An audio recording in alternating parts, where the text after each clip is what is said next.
Hello friends, welcome to my channel. आज हम लोग सीखने वाले हैं एक्सेल में एडवांस सैलरी शीट किस तरह से बनाया जाता है।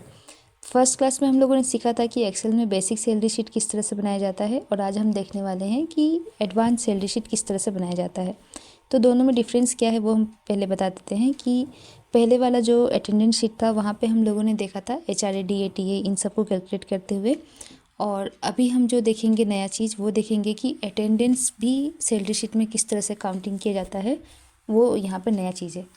तो बिना कोई देरी किए हम चलते हैं कंप्यूटर की स्क्रीन पे और देखते हैं कि यहाँ पे क्या नया है और किस तरह से इसको निकालना है हमें। तो जैसे कि हम देख सकते हैं कि ये एक सैलरी चार्ट है जो कि नवंबर मंथ का है। यहाँ पे लिखा हुआ है नवंबर का है, और इस सैलरी चार्ट में क्या है, एम्प्लॉय आईडी दिया हुआ है, एम्प्लॉय नेम दिया हुआ है, डेजिग्नेशन दिया हुआ है, basic salary, attendance, salary, HRA, salary निकालना है हमें, और HRA DA भी निकालना है, बट HRA DA का एक परसेंटेज यहाँ पे मेंशन करके दे रहा है। तो ये सारे कुछ जो भी फील्ड है वो यहाँ पे क्या है, दिए हुए हैं, और बाकी के जो भी फील्ड है वो हमें निकालने हैं। तो हम देखते हैं किस तरह से ये निकालना है। तो जो कंपनीज़ का जो सैलरी चार्ट होता है, जो सैलरी शीट होता है, वो इसी तरह से मेंटेन किया जाता है, जिसमें अटेंडेंस भी आता है और सैलरी, HRA DA ये सब आते हैं। तो अभी हम देखते हैं कि हमें यहाँ पे सैलरी किस तरह से निकालना है। जैसे कि हम देख सकते हैं कि यहाँ पे एक बेसिक सैलरी दिया हुआ है और एक सैलरी हमें निकालना है। तो बेसिक सैलरी क्या होता है और सैलरी क्या होता है, पहले ये देख लेते हैं हम लोग। बेसिक सैलरी क्या होता है, जब कंपनी एक एम्प्लॉय को अपने यहाँ पे जॉब पे रखता है तो वो उसका एक बेसिक सैलरी फिक्स करता है, वो है बेसिक सैलरी। और जो सैलरी होता है वो क्या होता है कि अटेंडेंस वगैरह के हिसाब से, अटेंडेंस को लेके काउंटिंग करने के बाद जो अमाउंट बनता है वो अमाउंट उसका सैलरी होता है। और इसके आगे भी प्रोसेस है, HRA DA TA इन सबको प्लस माइनस करने के बाद भी जो नेट सैलरी होगा वो ही एम्प्लॉय का क्या होगा, नेट सैलरी होगा। तो हम लोग देखते हैं आगे कि नेट सैलरी क्या होगा। तो पहले हम लोग देखते हैं कि सैलरी किस तरह से काउंटिंग किया जाता है। तो यहाँ पे नया बात यह है कि अटेंडेंस भी दिया गया है कि कौन से एम्प्लॉय ने कितने दिन जो जॉब है वो अपना किया है, मतलब कितने दिन जॉब पे अटेंड रहा है, वो भी यहाँ पे दिया गया है। तो अभी हम देखते हैं कि जो बेसिक सैलरी है वो 45,000 दिया हुआ है, और अटेंडेंस कितना दिया हुआ है, जो पहला एम्प्लॉय है हमारा राम, उसका 28 दिया हुआ है। तो अभी निकालना किस तरह से है सैलरी वो देखते हैं। पहले हमें ये देखना है कि अटेंडेंस कितने दिन है, राम का 28 डेज़ है, और जिस मंथ का ये हम सैलरी निकाल रहे हैं वो मंथ में कितने डेज़ होते हैं वो देखना है हमें। तो नवंबर मंथ का हम लोग सैलरी निकाल रहे हैं, नवंबर मंथ में 30 डेज़ होते हैं। तो क्या करना है, हमें बेसिक सैलरी को 30 डेज़ से डिवाइड करना है एंड इंटू करना है जितने दिन वो प्रेजेंट था, 28 डेज़, तो 28 डेज़ से इंटू करना है। तो कैसे करना है हम देखते हैं। इक्वल डालेंगे हम basic salary divided by working days कितना होगा, 30 डेज़ होगा, क्योंकि नवंबर का निकाल रहे हैं, नवंबर में 30 डेज़ होते हैं। तो working days 30 days into attendance जो है, मतलब जितने दिन एम्प्लॉय ने प्रेजेंट रखा है अपने काम को उतने दिन को लेंगे। और ये सैलरी बन रहा है 42,000, मतलब 45,000 होता है उसका सैलरी, बट 28 डेज़ उसने प्रेजेंट किया है काम में, इसीलिए क्या है उसका जो सैलरी बन रहा है वो 42,000 बन रहा है। अभी देखते हैं, एक बार मैं और बोल दे रही हूँ। तो कैसे हम लोगों ने निकाला ये फॉर्मूला, ये जो सैलरी है वो कैसे हम लोगों ने निकाला, इक्वल डाला, फिर बेसिक सैलरी डिवाइडेड बाय जितना वर्किंग डेज था वो, मतलब 30 डेज़, इंटू कितना अटेंडेंस जितने दिन रहेगा उतने दिन को लेना है। तो ये है बेसिक सैलरी। हाँ, तो ये हम लोगों ने निकाला सैलरी। बेसिक सैलरी से हम लोगों ने क्या किया, अटेंडेंस को इंटू करके ये हम लोगों ने सैलरी निकाला। अब हम निकालेंगे HRA। तो ये HRA DA TA जो भी है ये सारे क्या है, अलाउंस होते हैं जो हमारे सैलरी के साथ मिलते हैं। होम अलाउंस, फिर डियरनेस अलाउंस एंड ये ट्रेवल अलाउंस होते हैं। तो ये सारे जो अमाउंट है ये क्या है, सैलरी के साथ प्लस होता है। बट ये जो सैलरी के साथ प्लस तो होता है, और ये किस तरह से हमें मिलता है, ये हमारे सैलरी से ही, जो बेसिक सैलरी होता है उस बेसिक सैलरी पे ही कुछ एक परसेंटेज को क्या है इंटू करके जो एक अमाउंट बनता है वही हमें दिया जाता है। तो हम देखते हैं यहाँ पे किस तरह से होगा ये। इक्वल डालेंगे बेसिक सैलरी इंटू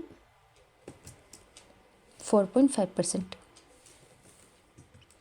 ये 4.5% क्या है, HRA है, जो परसेंटेज ऊपर दिया हुआ है वो।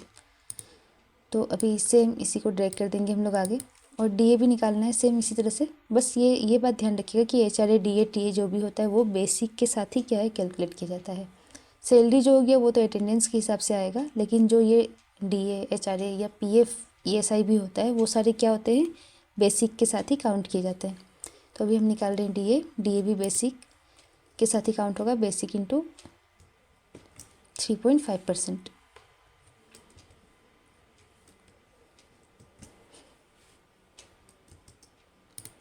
इसे भी हम ड्रैग कर देते हैं आगे। अब निकालेंगे हम टीए। तो टीए के लिए भी सेम ही प्रोसेस है, equal basic salary into TA amount क्या है 2.5%, 2.5%।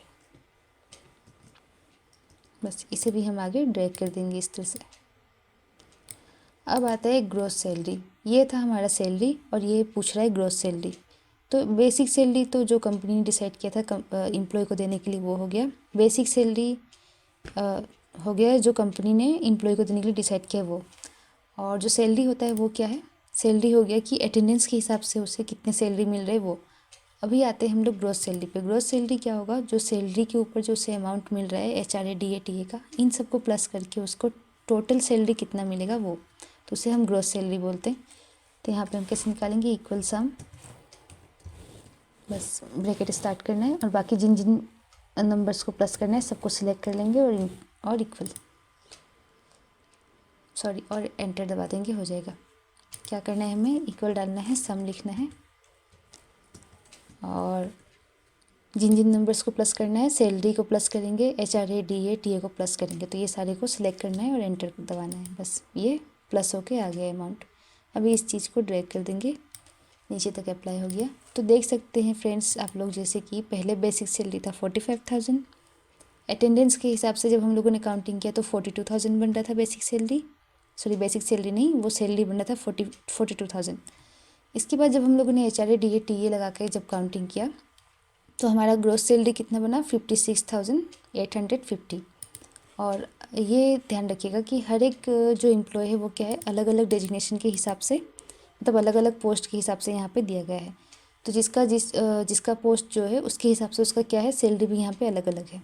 तो उसी के हिसाब से ये जो भी हम लोगों ने काउंटिंग किया उसके बाद ये जो सैलरी आ रहा है ग्रॉस सैलरी, ये कम ज़्यादा ऐसे ही है। ये क्यों है, क्योंकि इन लोगों का जो सैलरी है वो उसमें डिफरेंस है, हम लोग देख ही सकते हैं। बेसिक सैलरी मैनेजर का 45, सुपरवाइजर का 35, तो इस तरह से लेके ये सब आया है।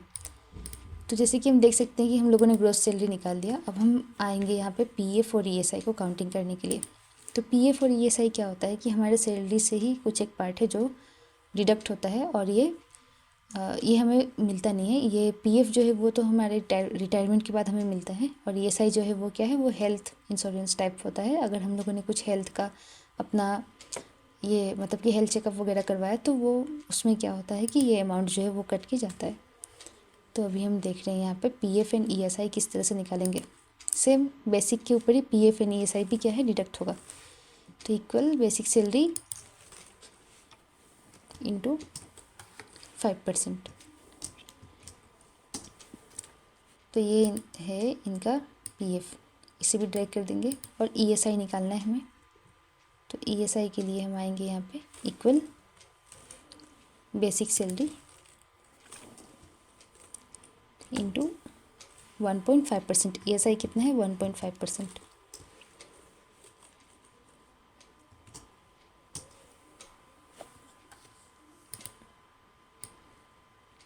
इसे भी हम लोगों ने ड्रैग कर दिया। अब आगे हम देखते हैं कि नेट सैलरी हमें किस तरह से निकालना है। नेट सैलरी के लिए हमें क्या करना होगा, ग्रॉस सैलरी माइनस पीएफ और ईएसआई ये करके हमें निकालना है अपना नेट सैलरी। नेट सैलरी क्या होगा कि जो एम्प्लॉय है उनका सैलरी कितना बन रहा था 56,000 बन रहा था, बट अभी पीएफ एंड ईएसआई जो है वो क्या होगा हमारे सैलरी से माइनस होगा। तो इन दोनों को माइनस करने के बाद जो बचेगा वो होगा नेट सैलरी, मतलब उतना ही एम्प्लॉयज़ को मिलेगा। तो अभी हम देखते हैं नेट सैलरी कैसे निकालना है। इक्वल डालेंगे gross salary minus PF minus ESI, ये हमारा हो जाएगा नेट सैलरी। सॉरी हाँ गाइस, ये हमारा हो जाएगा नेट सैलरी। तो ये हमारा होगा नेट सैलरी। अभी आप लोग देख सकते हैं कहीं कहीं ये डेसिमल प्लेसेस में इस तरह से 0.33 आ रहा है, तो इसे हम यहाँ पे डिक्रीज डेसिमल करके कम कर सकते हैं। इसका मतलब होता है डिक्रीज डेसिमल मतलब जो अमाउंट है वो पॉइंट में इस तरह से शो नहीं होगा। डिक्रीज डेसिमल करेंगे तो पॉइंट क्या है वो हट जाएगा जी। तो ये हुआ हमारा नेट सैलरी। अभी आप देख सकते हैं कि ग्रोस सैलरी कितना बन रहा था, 56,000 बन रहा था, और जो नेट सैलरी होगा वो कितना बन रहा है, 53,000 बन रहा है। तो ये होता है हमारा जो एडवांस सैलरी शीट है इसका काम। इसमें हम लोगों ने क्या किया कि हम लोगों ने जैसे कि यहाँ पे देखा कि बेसिक सैलरी क्या है, अलग होता है हमारा। जो भी मतलब कंपनीज़ में अगर हम काम कर रहे हैं तो हमारा जो बेसिक सैलरी है वो अलग होगा, एंड उसी के हिसाब से जितने दिन हम लोगों ने अटेंडेंस दिया है अपना, उसके हिसाब से हमारा जो सैलरी बनेगा वो अलग होगा। और HRA, DA, TA इन सब को मिला के हमारा जो ग्रोस सैलरी होगा वो क्या होगा, बढ़ेगा। और इसके बाद फिर PF और ESI जो होता है वो हमारे जो ग्रोस सैलरी होगा उसमें क्या होगा, ये दोनों माइनस होके जो लास्ट में जो अमाउंट बचेगा वही हमें क्या है, मिलेगा कंपनी की तरफ से। तो ये रहा हमारा नेट सैलरी, जो कि अभी कितना हो रहा है, 53,925। तो ये ही है हमें लास्ट में मतलब जो मिलेगा अमाउंट वो ये है। तो ये था हमारा एडवांस सैलरी शीट।